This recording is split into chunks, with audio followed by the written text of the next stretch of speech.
On this third day of April 2026, the North Atlantic Treaty Organization, NATO, faces a crisis of credibility that exceeds any existential threat encountered during the Cold War. While the alliance has survived decades of internal bickering and the initial shock therapy of Donald Trump's first term, the current fracture is not merely rhetorical, it is structural. The catalyst was not found on the plains of Eastern Europe, but in the narrow, high stakes waters of the Middle East. The immediate crisis began on February 28, 2026, with the commencement of a sustained air campaign by the United States and Israel against Iranian nuclear and military infrastructure. In response, Tehran moved to close the Strait of Hormuz, the world's most critical energy artery. On March 12th, the Trump administration issued a formal request to its European NATO allies to deploy naval assets to ensure the freedom of navigation and reopen the strait. The refusal was swift and near unanimous. German Chancellor Friedrich Merz, via his spokesperson Stefan Cornelius, stated unequivocally that the conflict was not NATO's war, arguing that the mandate to deploy NATO is lacking. French officials similarly signaled that their naval mission in the eastern Mediterranean would remain strictly defensive. This refusal to support a core American strategic interest, securing global energy flows, became the reverse Suez moment of the 21st century. On Wednesday, April 1st, 2026, President Trump sat for a definitive interview with Reuters. Reflecting on the European refusal to assist in the Persian Gulf, he asked, "If it were you, wouldn't you do the same?" This rhetorical question was followed by a chilling declaration that he is currently reconsidering the United States' participation in the 77-year-old alliance. White House spokesperson Anna Kelly amplified this sentiment, stating that the president has expressed clear frustration and that the United States will remember this. The message from Washington is no longer about burden sharing in terms of GDP percentages. It is about the utility of the alliance in a multi-theater world. Washington's new doctrine is clear. NATO cannot be a one-way street where American protection is guaranteed while European cooperation is conditional. The tension reached a boiling point during the G7 foreign ministers meeting near Paris last week. 5 sources present at the summit confirmed a heated exchange between U.S. Secretary of State Marco Rubio and EU Foreign Policy Chief Kaja Kallas. Kallas reportedly pressed Rubio on when American patience with Vladimir Putin would run out regarding stalled peace negotiations in Ukraine. Rubio, visibly irritated, responded with a bluntness rarely seen in high diplomacy. "We are doing the best we can to end the war. If you think you can do it better, feel free, we will step aside." This exchange highlights a fundamental shift.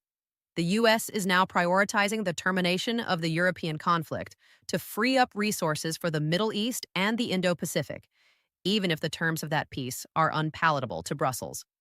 Compounding the sense of abandonment is the reemergence of the Greenland gambit. In January 2026, President Trump reignited his bid to purchase or otherwise secure Greenland from Denmark, citing Arctic security and mineral wealth.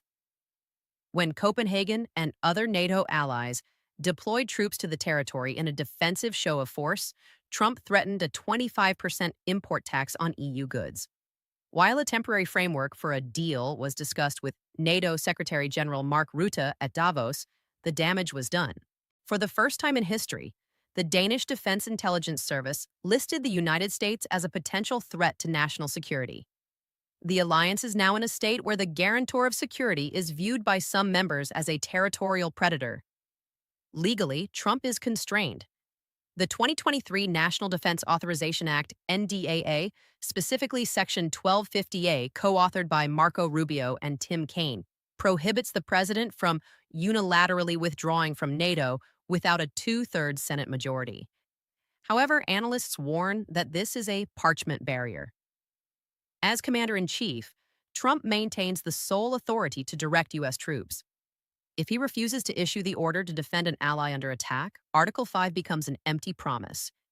The security architecture of the West is now held together by a legal thread, while the operational trust has largely evaporated. From the perspective of strategic realism, we are witnessing the inevitable decoupling of an alliance that has outlived the specific power balance that created it. NATO was a product of a bipolar world. It is now struggling to survive in a multipolar environment where interests are no longer aligned by a singular existential threat. For decades, NATO was sold to the public as an alliance of shared democratic values. Behind the curtain, however, it was always a transactional arrangement. The U.S. provided a nuclear umbrella and conventional security in exchange for a stable, pro American Europe that acted as a buffer against Eurasia. That transaction is now failing. From the American perspective, the cost of the alliance, ongoing entanglement in Ukraine, and the massive subsidy of European defense is no longer yielding the benefit of European support in secondary theaters like the Strait of Hormuz or the South China Sea. Trump's one-way street comment is the ultimate realist critique.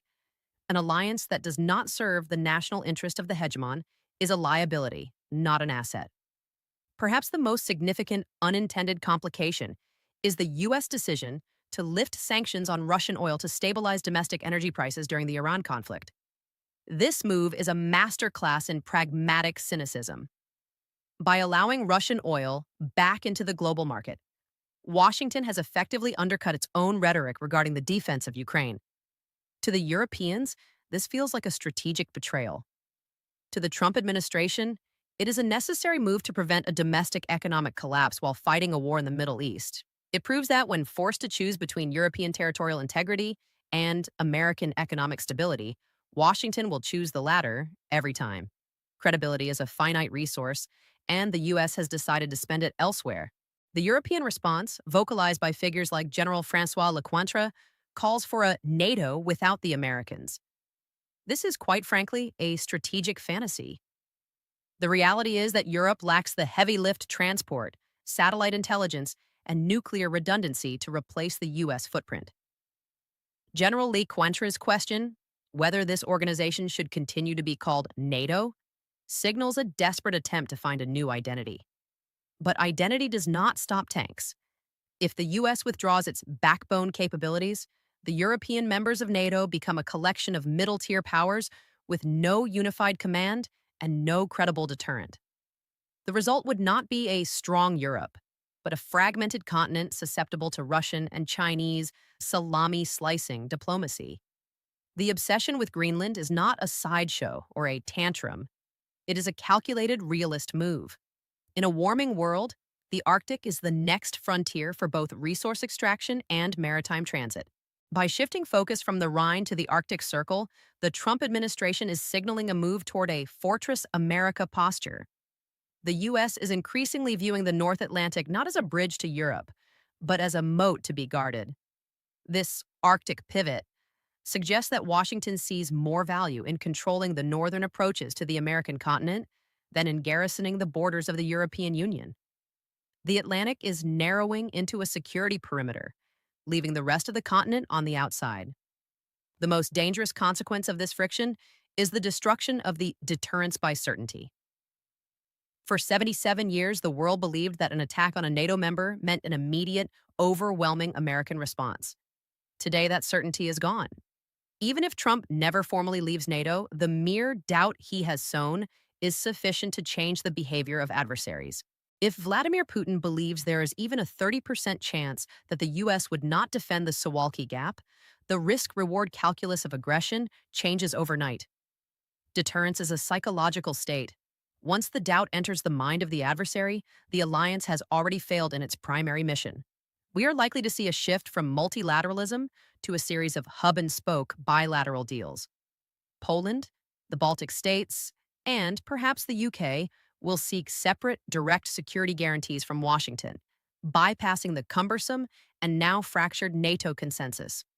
This will create a two-tier Europe, those with a direct line to the White House and those left to fend for themselves within the hollowed-out shell of the EU. This fragmentation serves the interests of both Russia and the United States transactionalists, as it allows for the retail management of security rather than the wholesale obligations of a treaty. The events of early 2026 mark the end of the post-White security architecture. The long peace was subsidized by American power and European compliance. With the end of that compliance over the Iran conflict, the subsidy is being withdrawn. NATO may survive as a bureaucratic entity in Brussels, but as a functional war-fighting machine, it is effectively on life support. The world is not returning to a Cold War stability. It is entering a great power anarchy where alliances are temporary, loyalty is priced in barrels of oil, and geography is once again destiny. As the sun sets on the era of Atlanticism, the cold reality of national interest has replaced the warm rhetoric of collective defense. The Global Report will continue to monitor these shifts as the world transitions into this volatile new chapter of human history. For the strategic realist, the question is no longer, will NATO survive? But what comes after the vacuum?